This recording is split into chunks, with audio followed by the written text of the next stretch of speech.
ఓం శ్రీ గురుభ్యో నమః. కర్కాటక లగ్న జాతకులకు 10 మే 2026 నుంచి 16 మే 2026 వరకు లగ్నాన్ని అనుసరించి వార ఫలాలు ఏ విధంగా ఉన్నాయో చూద్దాం. కర్కాటక లగ్నం అంటున్న కర్కాటక రాశి కాదు. ఒకవేళ మీ లగ్నం తెలియకపోతే మీ యొక్క date of birth, time, place of birth comment section పెట్టినట్టయితే మా టీం వాళ్ళు మీ లగ్నం ఏంటనేది పెడతారు. సో కర్కాటక లగ్నం వారికి సప్రమాణ జ్యోతిషాలు అనుసరించి ఈ వారం మీ జీవితంలో కొన్ని అత్యంత కీలకమైన ఆసక్తికరమైన మార్పులు జరగబోతున్నాయి. గ్రహాల కదలికలు మీ వృత్తి, కుటుంబం, ఆర్థిక పరిస్థితులపై ఎలాంటి ప్రభావం చూపబోతున్నాయో ఈ వీడియో చాలా వివరంగా లోతుగా చర్చించుకుందాం. దయచేసి వీడియోని ఎక్కడ స్కిప్ చేయకుండా చూడండి. ఎందుకంటే ప్రతి గ్రహం మీ జీవితంలో ఒక ముఖ్యమైన భాగాన్ని ప్రభావితం చేస్తుంది. మనం ముందుగా తెలుసుకోవాల్సిన అతి ముఖ్యమైన విషయం ఏమిటంటే ఈ వారం ఆకాశంలో పెద్ద మార్పులు జరుగుతున్నాయి. కుజుడు, శుక్రుడు, రవి మరియు బుధ గ్రహాలు తమ స్థానాలన్నీ కూడా మార్చుకుంటున్నాయి. ఇన్ని గ్రహాల మార్పులు ఒకే వారంలో జరగడం వల్ల మీ జీవితంలో ఒక రకమైన బౌన్స్ బ్యాక్ ఎనర్జీ రాబోతుంది. ముఖ్యంగా ఇన్ని రోజులు పడిన కష్టాలకు ఒక సరైన పరిష్కారం దొరికే సమయం ఆసన్నమైంది. ముందుగా మీ కెరీర్, మీ ఉద్యోగం మరియు మీ ఆత్మవిశ్వాసం గురించి మాట్లాడుకుందాం. కర్కాటక లగ్న జాతకునికి రాజయోగ కారకుడు, అదృష్టాన్ని ఇచ్చేవాడు కుజ భగవానుడు.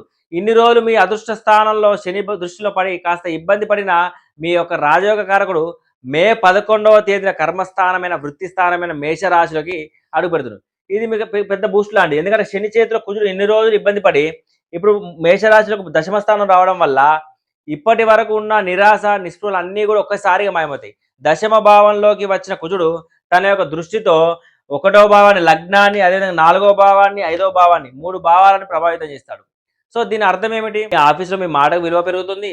ఎవరైతే ఇప్పటి వరకు మిమ్మల్ని తక్కువ అంచనా వేశారో వారే మీ సలహాల కోసం వచ్చే పరిస్థితి వస్తుంది.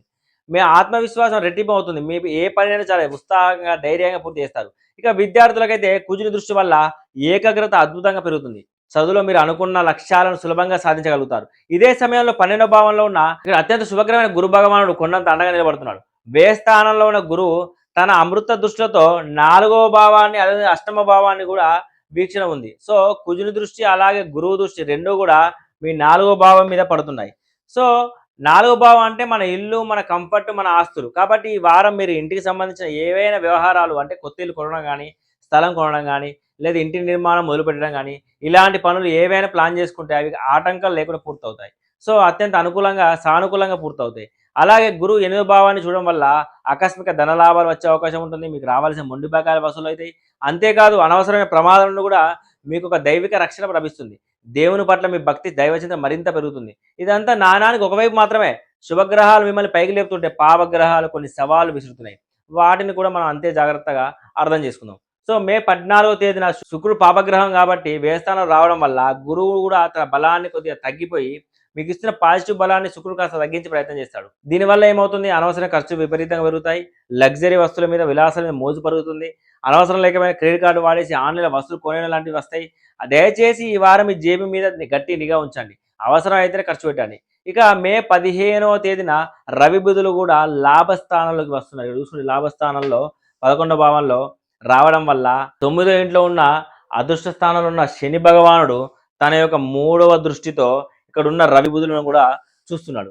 సో ఇక్కడ శని దృష్టి ఎప్పుడైతే కాస్త ఆలస్యాన్ని అడ్డంగా సూచిస్తుంది కాబట్టి మీరు ఎదురు చూస్తున్న లాభాలు లేదా డబ్బు చేతికి రావడం కాస్త జాప్యం జరగవచ్చు. అలాగే స్నేహితుల మధ్య కూడా చిన్న చిన్న మనస్పర్ధలు వచ్చే అవకాశం కూడా ఉంది. వాదనలకు దిగకండి, సైలెంట్గా ఉండడం చాలా ముఖ్యం. అదేవిధంగా ఈ రవి బుధుడు కూడా లాభస్థానం నుంచి 5వ భావాన్ని కూడా ఒక వైపున మీ పిల్లల నుంచి కూడా కొంచెం చెడు వార్తలు అందుతాయి. వారి ఎదుగుదల కూడా కొద్దిగా తగ్గే అవకాశం ఉంటుంది. శని భగవానుడు 9వ భావంలో ఉన్నాడు. ఆయన విశేష దృష్టితో 11వ భావాన్ని, 3వ భావాన్ని, 6వ భావాన్ని, అంటే ఇక్కడ శని 11వ భావంతో పాటు 3వ భావాన్ని, 6వ భావాన్ని కూడా చూడడం వల్ల దీని అర్థం ఏంటంటే మీ అదృష్టం కూడా మీ వెంట ఉన్నా కూడా అది వెంటనే ఫలితాన్ని ఇవ్వదు.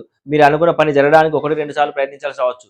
పరక్రమ స్థానం మీద శని దృష్టి వల్ల మీలో అప్పుడప్పుడు ధైర్యం తగ్గుతున్నట్లు అనిపిస్తుంది. పాత అప్పులు లేదా పాత అనారోగ్య సమస్యలు మళ్ళీ మిమ్మల్ని కాస్త కలవరపెట్టవచ్చు. అందుకే ఈ వారం మీరు అదృష్టాన్ని నమ్ముకోవడం కంటే మీ కష్టాన్ని, మీ శ్రమను నమ్ముకోవడం 100% శ్రేయస్కరం. ఇంకొక ముఖ్యమైన విషయం ఏంటంటే 2వ భావంలో కేతు గురించి. 2వ భావంలో వాక్కు సంబంధించి, మన మాట తీరు సంబంధించి, మన కుటుంబానికి సంబంధించి సూచిస్తుంది. ఇక్కడ కేతు బలం ఉన్నాడు కాబట్టి మీ మాటల్లో మంచి మృదు స్వభావం ఉంటుంది. మీ ఉద్దేశం మంచిదైనప్పటికీ కొంతవరకు అది అవతల వారు వేరేలాగా ఉండే అవకాశం ఉంటుంది. ముఖ్యంగా కుటుంబ సభ్యులతో మాట్లాడినప్పుడు కొంత ఇబ్బంది వాతావరణం ఉండే అవకాశం ఉంటుంది. అదేవిధంగా ఇక్కడ కేతు 2వ భావంలో బలంగా ఉన్నప్పటికీ, ఇక్కడ చూసుకుంటే కేతు 2వ భావంలో ఉన్నప్పటికీ మీ యొక్క కుటుంబ సభ్యుల మంచి అనుకూలత ఉంటుంది. మీ యొక్క మాట ఫలిస్తుంది. చిన్న చిన్న విషయాలు కూడా మీకు ఓపికతో వినడము, ఓపికతో చెప్పడం అనేది కొంచెం మీకు ఎక్కువగా ఉంటుంది. అదే కర్కాటక లగ్నానికి అధిపతి చంద్రుడు. చంద్రుడు రోజువారీ ఫలితాలు, రోజును నిర్దేశించే చంద్రుడు కాబట్టి ఈ వారం రోజువారీగా ఏ విధంగా ఉంటుందో చూద్దాం. చంద్రుని కదలికలు బట్టి మన మనస్సు, మన ఆలోచనలు ఉంటాయి. వారంలో మొదటి 2 రోజులు అంటే ఆదివారము, సోమవారము చంద్రుడు 8వ భావంలో ప్రయాణిస్తాడు. 8లో అనగా చంద్రుడు అనగానే భయపడే అవసరం లేదు. ఆయన రాహుతో కలిసి ఉన్నప్పటికీ 12వ ఇంట్లో ఉన్న గురు దృష్టి 12వ ఇంట్లో ఉన్న గురు దృష్టి ఉండడం వల్ల ఇక్కడ మంచి అద్భుతమైన దృష్టి పొందుతుంది కాబట్టి ఉన్న నెగిటివ్ అంతా కూడా తొలగిపోయి అమృతంగా మారుతుంది. ఈ 2 రోజులు కూడా చంద్రుని 2వ భావం అంటే ధనస్థానం కూడా చూస్తారు కాబట్టి మీకు అనుకోని విధంగా డబ్బు చేతికి అందుతుంది. ఆగిపోయిన ముఖ్యమైన పనులు అకస్మాత్తుగా పూర్తవుతాయి. మీకు చాలా పాజిటివ్ సమయం. మీ వారం మధ్యలో వచ్చే 2 రోజులు మంగళవారము, బుధవారం జాగ్రత్తగా ఉండాలి. ఈ రోజులో చంద్రుడు 9 భావంలోకి వెళ్ళి శనితో కలుస్తాడు. శని కబంధ హస్తాల్లో చంద్రుడు చిక్కుకున్నప్పుడు మనసులో ఏదో తెలియని ఆందోళన, డిప్రెషన్ మొదలవుతుంది. ఈ 2 రోజులు మీకు ఏ పని చేయాలనిపించదు. తీవ్రమైన బద్ధకం ఆవహిస్తుంది. రేపు చేద్దాంలే అనే వాయిదా వేసే ధోరణి పెరుగుతుంది. ధైర్యం కూడా సనగిలుతుంది. ఎందుకంటే 3వ భావాన్ని చూడడం వల్ల ధైర్యం కూడా సనగిలుతుంది. కాబట్టి నేను ఇచ్చే స్పష్టమైన సలహా ఏంటంటే ఈ 2 రోజులు కూడా దయచేసి ఎలాంటి ముఖ్యమైన నిర్ణయాలు తీసుకోకండి. కొత్త పనులు ప్రారంభించకండి. దూర ప్రయాణాలు పెట్టుకోకండి. కేవలం మీ యొక్క రెగ్యులర్ పనులకే ప్రశాంతంగా చేసుకొని సరిపోతుంది. ఇక వారాంతంలో అంటే గురు, శుక్ర, శనివారాలు చంద్రుడు 10వ భావంలోకి వెళ్ళి అక్కడ బలంగా ఉన్న మీ అదృష్టాధిపతి కుజుడితో కలుస్తాడు. ఇక్కడ నుండి చంద్రుడు 4వ భావాన్ని వీక్షించడము అది మీకు వారం ఉత్సాహవంతమైన సమయం. వారం మధ్యలో ఆగిపోయిన పనులన్నీ కూడా రోజుల్లో చకచక పూర్తి చేస్తారు. ఇంట్లో అద్భుతమైన ఆనంద వాతావరణం నెలకొంటుంది. కుటుంబ సభ్యులతో గడుపుతారు. వృత్తిలో, ఉద్యోగంలో మీరు చేసే పనులకు పై అధికారుల నుండి మంచి గుర్తింపులు, ప్రశంసలు లభిస్తాయి. మొత్తం ఓవరాల్ గా కర్కాటక లగ్న జాతకులకు ఈ వారం కుజుని రాకతో ఒక కొత్త అధ్యాయం మొదలవుతుంది. మీ ఆత్మవిశ్వాసం, కెరీర్లో పురోగతి అద్భుతంగా ఉంటుంది. ఈ వారం మీరు సాధించాల్సిన విజయాలకు తిరుగులేదు. కానీ మీరు చేయదలసిందల్లా ఒక 2 విషయాలు మాత్రమే. ఒకటి శుక్రుడు, శని ప్రభావం. అనవసరమైన ఖర్చు కంట్రోల్ చేసుకోవడము, వారం మధ్య చంద్రుడు శనితో కలిసినప్పుడు ఆ 2 రోజులు ఏ కీలకమైన పనులు చేయకుండా ప్రశాంతంగా ఉండడము. ఈ చిన్నపాటి జాగ్రత్తలు పాటిస్తే ఈ వారం అద్భుతమైన విజయాలు మీకు సొంతం చేసుకోవడం ఖాయం. ఆ భగవంతుని ఆశలు మీకు ఎల్లప్పుడూ ఉండాలని చెప్పి మనస్ఫూర్తిగా కోరుకుంటూ సెలవు. ధన్యవాదాలు.